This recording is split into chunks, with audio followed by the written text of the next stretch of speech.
our final team in the Central Division, the Milwaukee Bucks.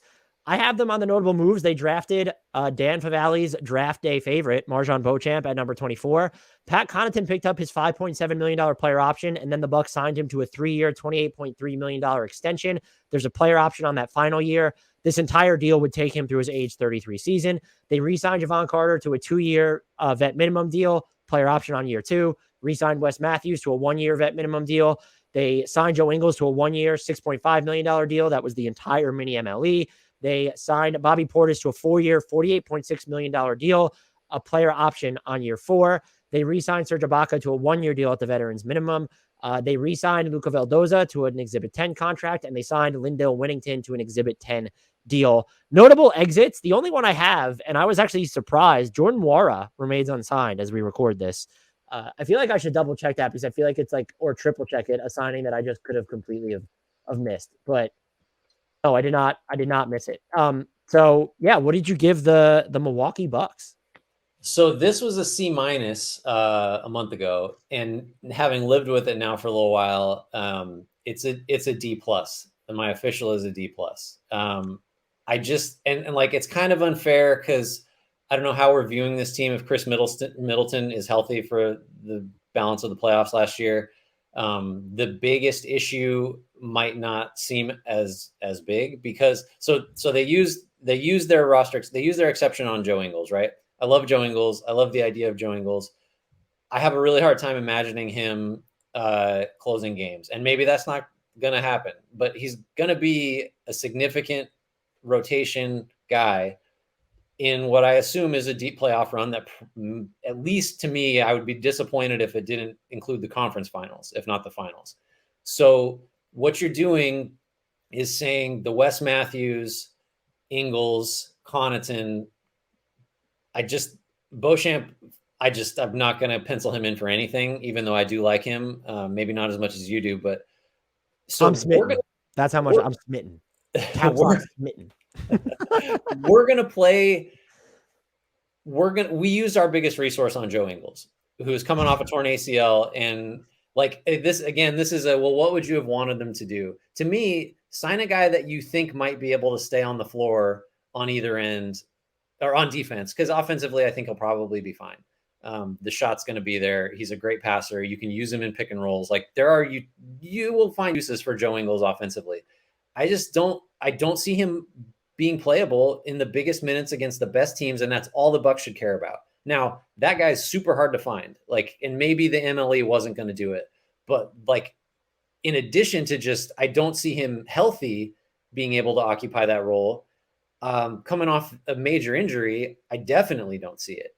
So maybe that's harsh, but like this team is at a point where when you've got such a finite number of ways to get better, you just can't mess it up. Like, and the stakes are incredibly high because they're going to be great. They're a title threat. Like even now, like that, having Ingles, it doesn't knock them out of that class. I don't think it just makes it harder. It takes their odds down like 1% or 2, but that's a big deal at that echelon of the league. So I'm grading them more harshly just because I think had they nailed it, had they got the perfect guy, with that MLE, then maybe they're like prohibitive title favorites. I don't know. I mean, it's hard to say, but I just think the stakes were high and they just didn't get the right guy. And I love Ingles. It's just not the right guy. This might be our biggest digression. I gave them a B.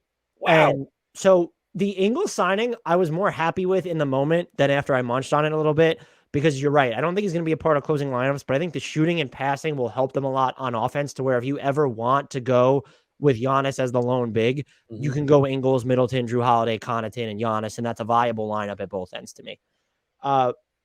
Other thing I like, Marjan Beauchamp. I don't know if his athleticism is going to translate perfectly to the offensive end, but the way he looked when he hit some corner threes, he looked kind of comfortable with it in summer league, and then what he should be able to do defensively, I'm very high on him, and I'm hoping he gets a real crack at rotation minutes early on. Middleton coming back from that wrist surgery. We have Joe Ingles out, and presumably you don't want to play Wesley Matthews a trillion minutes again. Like, he was so important to them in the playoffs. In like this, that's a problem. That was a problem. A pleasant surprise, but also like wildly uncomfortable at the same time. Yeah.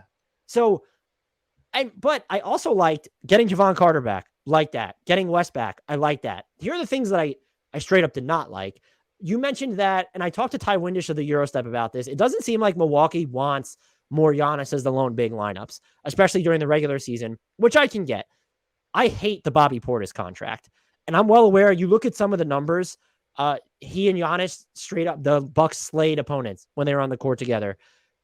My whole thing is I don't view that as someone who's going to be in your best playoff lineups. And to give a 4-year deal that's still going to be above the mid-level exception type money moving forward, and then the player option, you couldn't have spent that money elsewhere. I get it. I don't love the contract. I don't love what it says about how they want to build out their roster moving forward.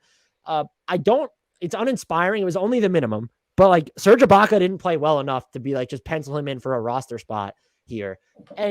But what I will say, and this would be subject to change. And by the way, I love the Connaughton stuff for them. I'm surprised. I thought if he declined his player option, he was going to get the full mid-level just because how barren the wing market was. And he played so well last year. This does take him into his like early mid-30s, but I think that's fine for what the Bucks need him to do. And to me, it's going to wind up being a below value. At worst, it'll be a market value extension. So I like that. They're spending, they're 27 plus million into the tax right now. And every team, if you're good, should go into the tax. I'm not going to, applaud the team governors here, but the fact that they were willing to spend where it wasn't even a second guess. They just paid Bobby Portis and they locked up Pat Connaughton long-term. And the fact that they were willing to use their mid-level and all of it on one player. I like that level of aggression. I don't know that all of these moves are perfect. And I don't look at this team and think they're better than the team that closed last season. I think the way that you're going to get better is either if Marjon Beauchamp explodes or just if Chris Middleton's healthy. Right. At the same time, that's not the worst position to be in, because if Chris Middleton was healthy, we might be talking about them as the NBA champions. And so I gave them a better than regular passing grade because this is a team that clearly at least senses the urgency with which they need to operate. And nothing they did is irreversible to me. And they could still technically go out on the trade market. You have that Grayson Allen money. And Bobby Portis is at least a solid mid-end contract you can move once he's trade eligible. So I'm not saying they were geniuses to sign Bobby Portis to a deal that they'll move later. If I had to guess, I think he's going to wind up underperforming that extension. That's just projecting forward. But I like what they did this offseason sort of signals. And I think they at least preserved their upside from last season if they're at full strength. Yeah, you're making a lot of good points. I think I'm going to go back to my original C- from the D+. The D+ does feel harsh. Pencil you in for a C-. I do think so. And actually, since I still am lower than you on it, it's weird that I'm going to defend the Portis contract a little bit. I think it's obviously like in a vacuum, it's too much. He's all the points you made, I agree with. I just think it's like, let's preserve the asset. Let's just any asset in quote marks too, because like you said, like I don't know that that's like you're trading him for fair value. Maybe you are, but it's like you maybe just lose him otherwise. I think. Well, I think to your point, and this would rebukes what I said. Like it was when you were trying to build trades for the Bucks leading to last year's deadline, step laddering your way to salary was impossible. Yeah. That's a lot easier now. Once Bobby Portis is eligible to be moved, and now you have Grayson Allen's deal. And I'll also say Bobby Portis as a switch defender, not so much as a rim protector, and by not so much, I mean at all. Yeah. But as a switch defender has been a little bit or like a lot more capable than I remember him being in Chicago. I still and even when we're accounting for the salary cap spike that's coming, I'm just like, really? It's just sort of where I'm at. But I might be too married to this idea of let's play Giannis as the lone big. And I don't view, when you play those two together, there really is no center because and I guess that's like part of the appeal. And I get you don't want the wear and tear on Giannis, but I'm even looking ahead to the playoffs. And that's where I ding them the most is just what is their best lineup going to be in the playoffs? It's Giannis, Middleton, and Drew. I think it's Connaughton after that. And their biggest failure this offseason to me is that I can't look at that fifth spot and say that's who it is. I think it's probably Brook Lopez at this point. It is. But like now we don't know, but like what if that's TJ Warren? Like all the risks are there and all this other stuff. Why was he not on? Maybe he really wanted to go to Brooklyn, but they could have actually I would have offered him the same contract.